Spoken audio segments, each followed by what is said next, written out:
గతంలో గతంలో మేము అందరము గ్రామం తరపున అందరం వెళ్ళడం జరిగింది. ఆపడం జరిగింది.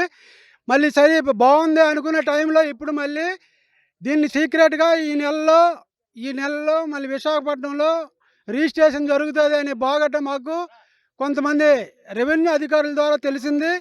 మరి దీనికి ప్రత్యేక కారకుడు మరి ఎవరు కాదు, పిచ్చుక సూర్యారావు అనే వ్యక్తే డిపార్ట్మెంట్ చుట్టూ తిరిగి మరి దీనికి రిజిస్ట్రేషన్‌కి అన్ని కాగితాలు రెడీ చేస్తున్నట్టుగా మాకు బాగా అందింది కనుక, మరి దీనికి ప్రభుత్వం వారు జోక్యం కల్పించుకొని, మరి దీన్ని కూడా మళ్ళీ మా గ్రామానికి రుద్రభూమిగా దీన్ని 22 ఏలోనో లేకపోతే బుచ్చిమేట శ్మశాన వాటిక అని పర్మనెంట్‌గా మాకు ఒక పరిష్కారాన్ని ప్రభుత్వం తరపున మాకిప్పుడు జరిపించాలని ప్రభుత్వం తరపున అందరమే కోరుకుంటున్నాం. అసలు మీకు ఇది ఎప్పటినుంచి ఈ శ్మశాన వాటిక ఉంది?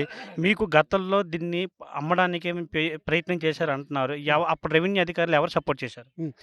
మాకు 3 గత క్రీస్తు పూర్వం నుంచి మా తాత తండ్రుల నుంచి మాకు వారసులుగా చెప్పుకుంటూ వస్తుంటే మాకు తెలుస్తుంది. ఇది ఎప్పుడు మన శ్మశాన వాటిక అని. మన గ్రామం పుట్టిన తర్వాత ఇది శ్మశాన వాటిక వస్తుందని తెలిసింది.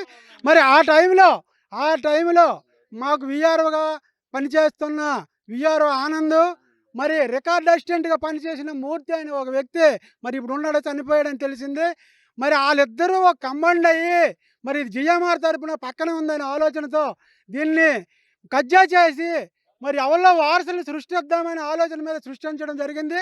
మరి అప్పుడు జరిగింది. అప్పుడున్న అధికారులు, మరి ప్రజాప్రతినిధులు అందరూ కూడా మాకు సహకరించారు. మళ్ళీ దాన్ని ఇప్పుడు మళ్ళీ కదుపుతూ మరి దాన్ని ఈరోజు మళ్ళీ కూడా విశాఖపట్నంలో రిజిస్ట్రేషన్ జరుగుతుందని మాకు రెవెన్యూ డిపార్ట్మెంట్ ద్వారా కొంతమంది చెప్పడం జరిగింది. మరి దీన్ని మా గ్రామం తరపున మరి మాకు మా పిల్లలకి అందరికీ గొడవలు తగులు రాకుండా ఉండడానికి మరి ఈరోజు ప్రభుత్వం జోక్యం చేసుకొని మరి బుచ్చంపేట శ్మశాన వాటికని ఈ రోజుకైనా మాకు న్యాయం జరిపించాలని, మా పేరు మార్చాలని మేము గ్రామం తరపున ప్రజలందరూ కోరుకుంటున్నాం.